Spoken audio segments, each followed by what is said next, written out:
Khanna house को दुल्हन की तरह सजाया गया था, क्योंकि आज 4 साल बाद तुषार खन्ना का बेटा पढ़ाई करके शहर से वापस आ रहा था। मैं खन्ना हाउस में नौकरानी थी। जब आयुष खन्ना घर पहुंचा तो मुझे आयुष खन्ना के सामने नहीं आने दिया था। मुझे मेरे क्वार्टर में ही बैठा दिया गया था। मुझे नहीं पता था कि उनका बेटा कौन है और कैसा दिखता है। मैं अपने 2 साल के बेटे अक्षय के साथ अपने क्वार्टर में ही बैठी थी। अगले दिन दूसरी नौकरानी ने काम नहीं किया तो मैं काम करने के लिए चली गई और मैं अपना काम कर ही रही थी कि मेरा बेटा अक्षय किसी आदमी से जा टकराया और रोने लगा। मैंने जैसे ही उसे पलटकर देखा तो उस आदमी की नज़र मेरे चेहरे पर जम गई। वह भी हैरान रह गया और मैं भी हैरान रह गई, क्योंकि वह और कोई नहीं बल्कि मेरा नाम जानवी है। मेरे माँ बाप के जाने के बाद मेरी आंटी ने मुझे पाला था और मैं एक गांव में ही रहती थी, लेकिन मैं पढ़ने के लिए शहर आई हुई थी और मेरी आंटी ने मुझे एक शर्त पर यहाँ पढ़ने के लिए भेजा था कि मैं उनके खर्चे के लिए पैसे कमाकर भेजती रहूँ। तो मैंने यहाँ आते ही काम ढूंढना शुरू कर दिया था और मुझे एक घर में नौकरी मिल गई थी। यह अमीरों की ज़िंदगी कितनी अजीब होती है ना। किसी बात की फ़िक्र नहीं होती, ना ही किसी बात की चिंता होती है, ना ही उन्हें पैसे कमाने का टेंशन होता है, और खाना पीना किसी बात की उनको चिंता नहीं रहती। मैं अपने सामने मौजूद अपनी उम्र की लड़कियों को देखते हुए अपनी किस्मत पर अफसोस कर रही थी, जब पीछे से आती रिया, जो कि मेरी फ्रेंड है, उसने मेरा हाथ पकड़कर हिलाया और कहा, मैडम कहाँ गुम हो? सर कह रहे हैं कि सबको डिनर सर्व करो। आज रमेश कपूर के बेटे रोहित कपूर ने अपने घर पर अपने दोस्तों की पार्टी रखी हुई है। जो पार्टी कम और उस तरह की एंजॉयमेंट ज़्यादा लग रही है। मैंने रिया को रिक्वेस्ट भरी नज़रों से देखा। यार मुझे शर्म आती है, मैं इतने लोगों के बीच में कैसे जाऊंगी? ऐसा करो तुम कोल्ड ड्रिंक सर्व करो, मैं अंदर किचन का काम देख लेती हूँ, मैंने उसमें रिक्वेस्ट किया।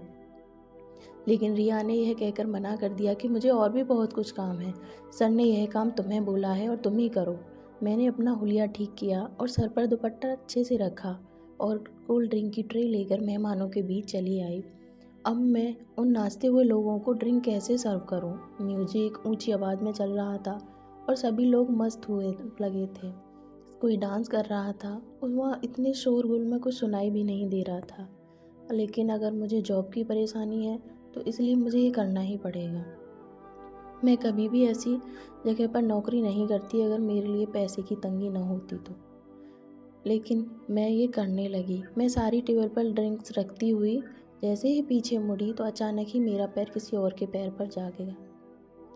इससे पहले कि मैं संभलती और उससे माफ़ी मांगती, सामने मौजूद उस बदतमीज़ लड़की ने मेरे चेहरे पर थप्पड़ दे मारा। अंधी होकर काम कर रही हो तुम? उसने मुझसे कहा। मेरे पैर पर चोट लगा दी तुमने। उस लड़की के चीखने चिल्लाने पर एकदम ही म्यूजिक बंद हो गया और सारे लोग मुझे देखने लगे। अब मैं सबकी नज़रों में एक मैं ही सब मुझे देखे जा रहे थे। तो मैं थोड़ी सहम सी गई। मैंने अपने गाल पर हाथ रखा और मैं सुन्न सी खड़ी रह गई।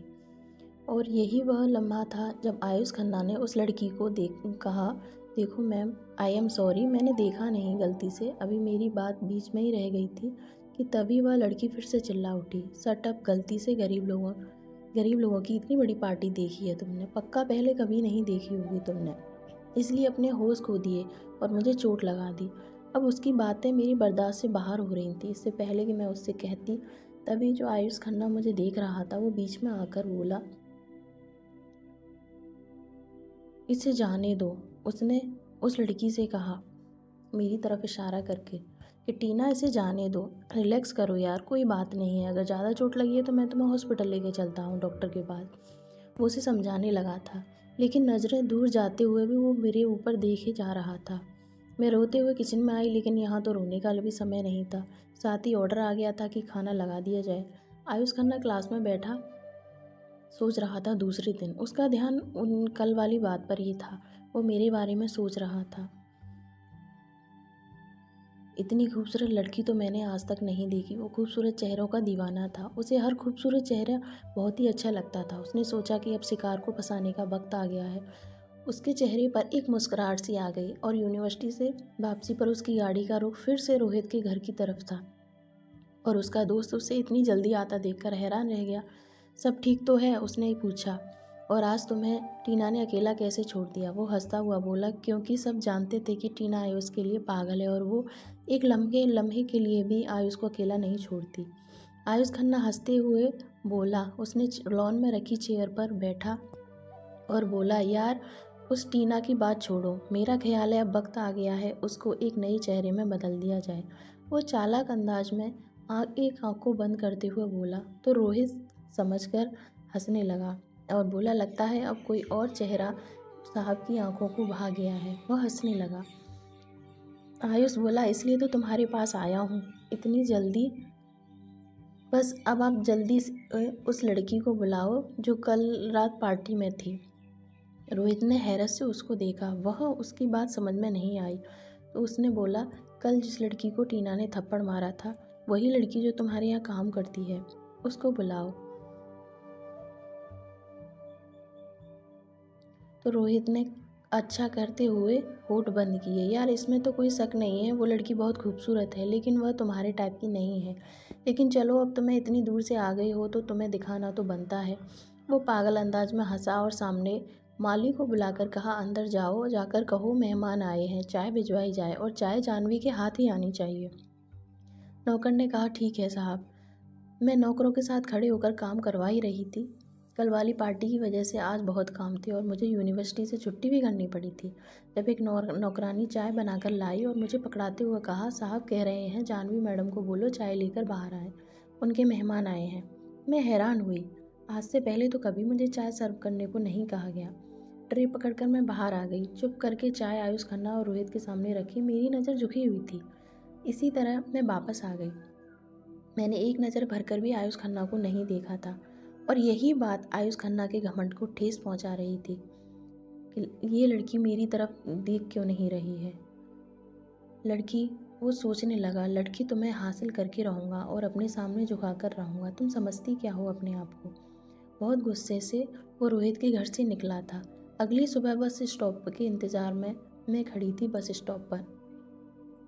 आयुष एकदम जाते जाते रुका और गाड़ी को पीछे किया।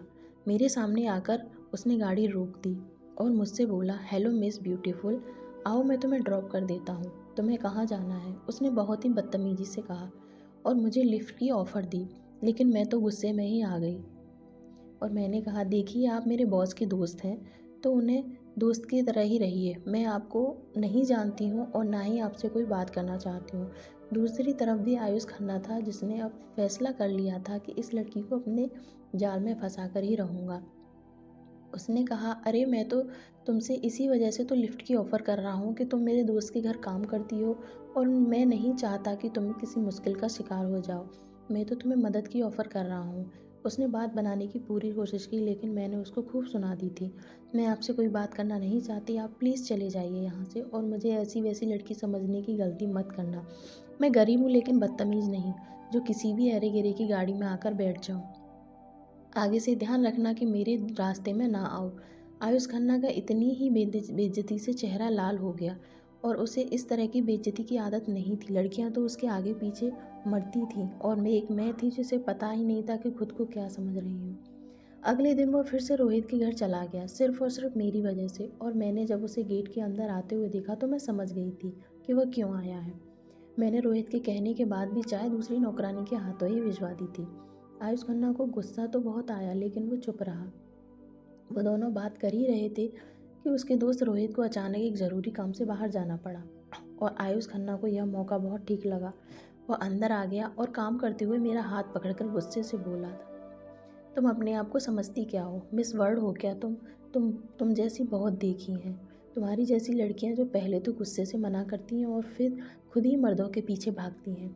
बताओ क्या कीमत है तुम्हारी? मैं जो तड़पते हुए अपने हाथों को छुड़वाने की कोशिश कर रही थी, इस बात पर तो मैंने जलकर रह गई थी और अचानक मेरे एक जोरदार थप्पड़ आयुष खन्ना के चेहरे पर मार दिया। एकदम आयुष खन्ना ने मेरा हाथ छोड़ा था और वह सुन्न रह गया था। वह कभी सोच भी नहीं सकता था कि यह लड़की उसके ऊपर हाथ भी उठा सकती है। इससे पहले वह और कोई रिएक्शन देता मैं जल्दी से भाग गई थी और आयुष खन्ना की वजह से मैंने अपनी नौकरी भी खो दी थी। मैंने रोहित के दोस्त पर हाथ उठाया था और यह कैसे मुमकिन था कि वह मुझे जॉब से नहीं निकालता। मैं अपने हॉस्टल में बैठी थी। अब आयुष खन्ना को बहुत बुरा भला कह रही थी। काश ऊपर वाला तुम्हें पूछे, तुमने मेरे साथ अच्छा नहीं किया। अब मैं क्या करूँगी। मैं बहुत परेशान थी, हॉस्टल के खर्चे भी सर पर थे और मुझे गांव में भी तो पैसे भेजने थे। जिस तरह रोहित ने मुझे नौकरी से निकाला था, मुझे नहीं लगता था कि वह मुझे इस महीने की सैलरी भी देगा। और उन अमीरों से लड़ने की ताकत मेरे अंदर बिल्कुल भी नहीं थी और मैं हिम्मत हार रही थी। अगले दिन यूनिवर्सिटी से छुट्टी करके नौकरी के लिए मैं घर घर फिर रही थी कि गांव से आंटी का कॉल भी आ गया था। वो मुझसे सैलरी का पूछ रही थी। उन्हें झूठी तसल्ली देते हुए मैंने कहा था कि आंटी कुछ दिन में मेरी सैलरी मिल जाएगी, फिर मैं आपको पैसे भिजवा दूंगी। और मैं खुद परेशान होकर वहीं सड़क के किनारे बैठ गई थी। मुझे कुछ समझ नहीं आ रहा था कि आगे क्या करना है और आगे क्या होगा। तभी पास आकर एक गाड़ी रुकी और गाड़ी से उतरा आयुष खन्ना, जिसे देखकर मेरा हलक तक कड़वा हो गया था। यही तो वह इंसान था जिसकी वजह से मेरी बर्बादी की शुरुआत हुई थी। एक पल तो मैं डर गई थी कि कहीं वह मुझसे थप्पड़ का बदला लेने तो नहीं आया, लेकिन उसने झांक कर उस दिन की तरह अपना सवाल दोहराया था, चलो मैं तुम्हें ड्रॉप कर देता हूँ, तुम्हें कहाँ जाना है। मैं डर रही थी। अपनी हमदर्दी अपने पास रखो। अगर तुम्हें मेरे इतने ही हमदर्द होते, तुम्हारी वजह से मेरी नौकरी नहीं जाती। और इस वक्त मैं अगर रोड पर बैठी हूँ तो सिर्फ और सिर्फ तुम्हारी वजह से। वो एक पल के लिए चुप हो गया, फिर अपना वॉलेट निकालते हुए उसने कहा, तुम्हें खर्चे के लिए पैसे चाहिए। तो मेरा हाथ एक बार फिर उठते उठते रह गया। तुम बहुत ही बदतमीज इंसान हो, कोशिश करना कि दोबारा मेरी आंखों के सामने मत आना। नफरत हो गई है मुझे तुम्हारी शकल से। समझते क्या हो तुम अपने आप को? तुम्हारे पास पैसे हैं तो तुम किसी को भी खरीद लोगे। तुम्हें लगता है कि हर कोई बिकाऊ होता है। मैं वैसी लड़की नहीं हूँ, बिल्कुल भी नहीं हूँ। अगर तुम्हें आगे से मेरे आसपास भी नजर आए तो मैं सब लोगों को इकट्ठा करके तुम्हारी ऐसी पिटाई लगवाऊंगी कि तुम्हें हमेशा याद रहेगा। अब चले जाओ यहाँ से और दोबारा मुझे अपनी शकल भी मत दिखाना। मैं गुस्से से लगातार बोले जा रही थी। फिर जब मैंने गर्दन घुमाकर देखा तो सब लोग मुझे ही देख रहे थे, तो मैं जल्दी से वहाँ से चली गई। एक तो उस इंसान ने मेरी ज़िंदगी बर्बाद करके रख दी थी। बार बार मेरे रास्ते में वह आ जाता था। अगर मुझे सांस की परेशानी नहीं होती तो अपने चेहरे को छुपा कर चलती ताकि वह मुझे सड़क पर पहचान ही नहीं पाता। इस वक्त मुझे आयुष खन्ना बहुत ही ज़्यादा जहर लग रहा था और वह अपने दोस्तों की महफिल में बैठा बातें करने में बिजी था, लेकिन उसका दिमाग लगातार उस थप्पड़ में उलझा हुआ था जो मैंने उसके चेहरे पर मारा था। अगर कोई और होता तो अभी तक वह उसका बदला ले चुका होता, लेकिन चाहने के बावजूद भी वो मुझसे बदला नहीं ले पा रहा था। जाने क्यों वह टीना की बातों और उसकी मौजूदगी को भी अब उसे नहीं बहुत बुरा लग रहा था। वो चाहता था कि इस वक्त सिर्फ और सिर्फ मैं उसके सामने बैठ जाऊं और वह मुझे देखता रहे, मुझसे बातें करता रहे। उसने गहरी सांस लेते हुए सोफे से टेक लगाकर अपनी आंखें बंद कर ली। तुम तो जानती भी नहीं होगी कि आयुष खन्ना तुम्हारी मोहब्बत में पूरी तरह डूब चुका है और तुम हो कि एक ऐसी ख्वाहिश बनती जा रही हो जो कभी नहीं मिलती। मेरी उससे अगली मुलाकात यूनिवर्सिटी में ही हुई थी। मैं वहाँ पढ़ती थी। हमारे लिए एक बहुत ही हैरानी की बात थी। जितना हैरान वो मुझे देखकर हुआ था, इतना ही मैं भी उसे देखकर हुई थी। मैंने उससे कहा, तुम मेरा पीछा करते करते यहाँ तक भी आ गए हो? वो मेरे सवाल पर गुस्से में आ गया था। तुम अपने आप को समझती क्या हो? दुनिया में और कोई काम नहीं रह गया तुम्हारे से पीछा करने के सिवाय मेरे पास। मैं यहाँ पर पढ़ता हूँ और मुझे तो लगता है कि तुम मेरा पीछा करते करते यहाँ आई हो। यह जानकर कि वह भी यहाँ पढ़ता है, मेरा मूड खराब हो गया। तुम यहाँ पर पढ़ते हो लेकिन दोबारा मुझे नज़र मत आना। मैं एक हाथ से पीछे होने का इशारा करते हुए आगे निकली तो वह मेरे पीछे से ही चिल्लाया, यूनिवर्सिटी तुम्हारे बाप की नहीं है। मेरा जब भी जी चाहेगा जिस तरफ देखूंगा, जिस तरफ मेरा जी चाहेगा उस तरफ जाऊंगा। आयुष को नहीं पता था कि वह अपनी मर्जी के खिलाफ किस तरह का बनता जा रहा है। वो तो एक प्ले बॉय था, लड़कियों के साथ घूमना फिरना, उनसे बातें करना उसका शौक था। और अब वह सब भूलकर सिर्फ और सिर्फ मेरे पीछे पागल हो रहा था। और यह बात टीना को बिल्कुल भी अच्छी नहीं लग रही थी। उस दिन भी वह टीना के साथ बाहर जाना नहीं चाहता था, लेकिन वो उससे ज़बरदस्ती करने लगी। इसलिए वह अपने साथ एक रेस्टोरेंट में लेकर चली गई थी कि उसकी बर्थडे है और वह उसका दिल नहीं तोड़ पाया और उसके साथ चला गया। कुछ देर बाद जब उसने वहाँ पर अपने पापा को देखा तो वह हैरान रह गया। वो पक्का शहर अपने बिजनेस की मीटिंग के लिए आए हुए होंगे और उस वक्त अपने क्लाइंट के साथ बैठे थे, इसलिए आयुष खन्ना के साथ उनकी बात नहीं हो सकी। शाम को उनका फ़ोन आया तो आयुष बहुत ही डर गया था। पता नहीं वह क्या कहेंगे, लेकिन उन्होंने बहुत ही सख्त अंदाज में सिर्फ एक ही बात कही थी कि सुनो, तुम भले ही शहर में जिससे मर्जी दोस्ती करो, जितनी लड़कियां चाहे पसंद करो और उनके साथ वक्त गुजारो, तुम्हारी मर्जी है, लेकिन जहाँ तुम्हारी शादी होगी वो सिर्फ और सिर्फ मेरी मर्जी से होगी। मैंने कहा पापा ऐसा कुछ भी नहीं है, वह सिर्फ मेरी दोस्त है। उसने कुछ ही कहने की कोशिश की तो उन्होंने उसकी बात काट दी। मैं यही कह रहा हूँ कि लड़कों से दोस्ती रखो या लड़कियों से, मुझे कोई परेशानी नहीं है। अगर तुम शादी मेरी मर्जी से नहीं करोगे तो मुझे ज़रूर परेशानी होगी, और तुम जानते हो कि कभी भी तुम मेरे गुस्से को नहीं सह पाओगे, इसलिए सोच समझ कर दिल लगाना। शादी तुम्हारी वहीं होगी जहाँ मैं चाहूँगा। और उन्होंने गुस्से में फ़ोन बंद कर दिया। लेकिन उसको अपनी माँ से बहुत प्यार था। वो अपने पापा से हमेशा डरता आया था, क्योंकि वह एक बहुत ही घमंडी इंसान थे, जिन्होंने अगर एक बार बात कही तो वह पत्थर की लकीर हो जाती है, और वह अपनी बात से पीछे नहीं हट सकते थे। अचानक उसे मेरा ख्याल आया, जिसके लिए वह बहुत सीरियस हो चुका था। फिर उसने अपने आप को तसल्ली दी, कोई बात नहीं, अभी यूनिवर्सिटी के 3 साल हैं, 3 साल में बहुत कुछ बदल जाता है, तो पापा की सोच भी बदल सकती है। लेकिन वो नहीं जानता था कि उनकी सोच पुरानी हो, चाहे साल गुजर जाए, चाहे सदियाँ, उनकी सोच नहीं बदल सकती। यूनिवर्सिटी में वह रोज़ मेरे डिपार्टमेंट में चला आ जाता था, सिर्फ़ और सिर्फ मेरी एक झलक देखने के लिए। और यह बात मुझे भी अच्छे तरीके से पता चल चुकी थी कि वह बिल्कुल चुपचाप मेरे आगे पीछे मंडरा रहा है। जिस दिन वो मेरे डिपार्टमेंट में नहीं आता तो मुझे बेचैनी होने लगती थी और सोचने लगती थी कि आज वो क्यों नहीं आया। ऐसे ही करते करते पूरा सेमेस्टर हो गया, और इस वक्त के बीच मुझे एक अच्छी सेकंड टाइम जॉब भी मिल गई थी, और यह आयुष खन्ना की वजह से मुमकिन हो पाया था। लेकिन उसने मुझे नहीं बताया था कि मुझे उसकी वजह से जॉब मिली है। वो खुद को देखता तो हैरान हो जाता था कि क्या मैं वही हूँ। हम दोनों की आपस में बातचीत होने लगी, और धीरे धीरे यह बातचीत दोस्ती में बदलने लगी। मैं हर बार अपने आप को मना करती, लेकिन फिर भी मेरा दिल आयुष खन्ना की तरफ खींचता चला जाता, और आयुष खन्ना भी अब सच में सिर्फ मेरा ही होकर रह गया था। वह बाकी सब लड़कियों से रिश्ता तोड़ चुका था, तो उसकी दोस्त टीना को बहुत बुरा लगा था। उसका बस नहीं चल रहा था कि वह मुझसे आयुष खन्ना की नज़रों से कहीं इतना दूर करे कि मैं उसके सामने भी न पहुंच सकूं। वह दिन मेरा बहुत भारी गुजरा था जब मेरी शिवानी आंटी ने फ़ोन करके मुझसे कहा था कि मैंने तुम्हारा रिश्ता अपने रिश्तेदार के घर तय कर दिया है, और कोई इंसान मुझे बिल्कुल भी पसंद नहीं था।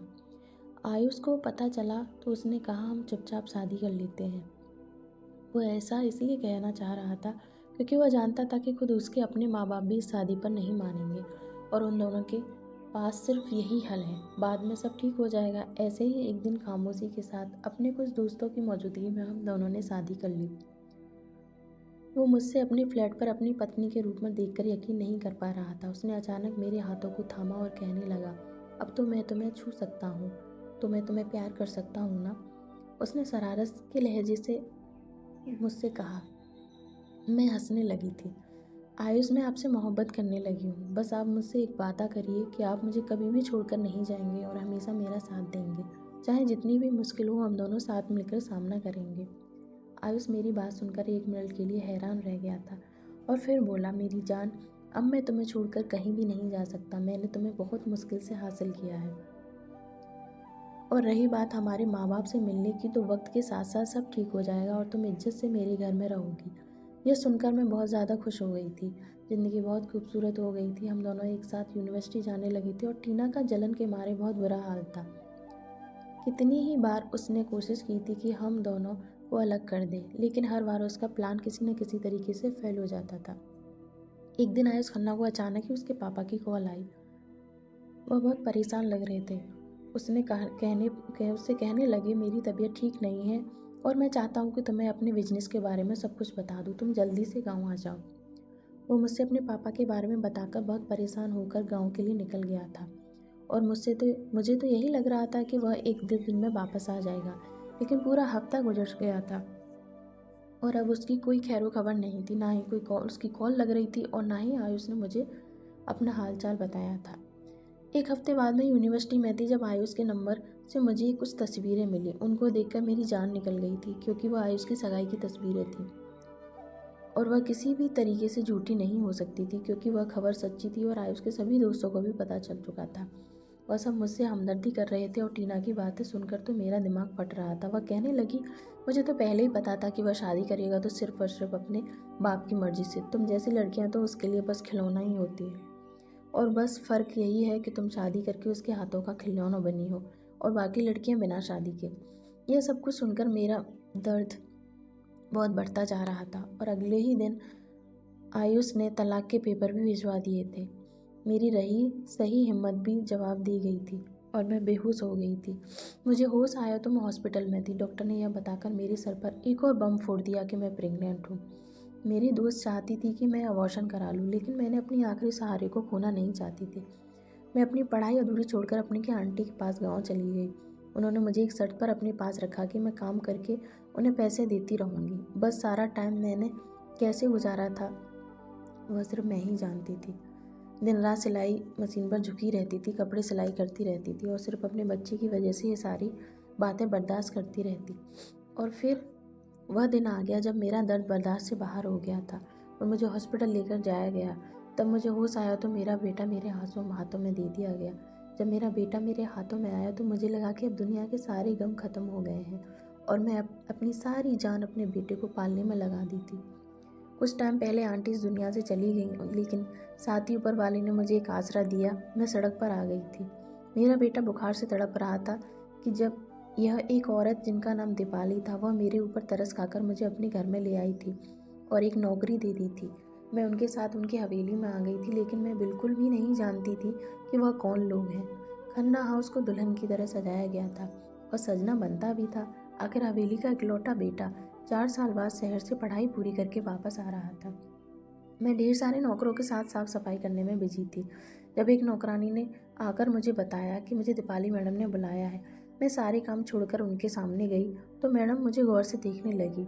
इस पल उनके कानों में अपनी समधन की आवाज़ गूंज रही थी, देखिए, मैं अपनी बेटी की शादी उस घर में तभी करूंगी जब तक आप उस खूबसूरत नौकरानी को काम से नहीं निकालेंगी।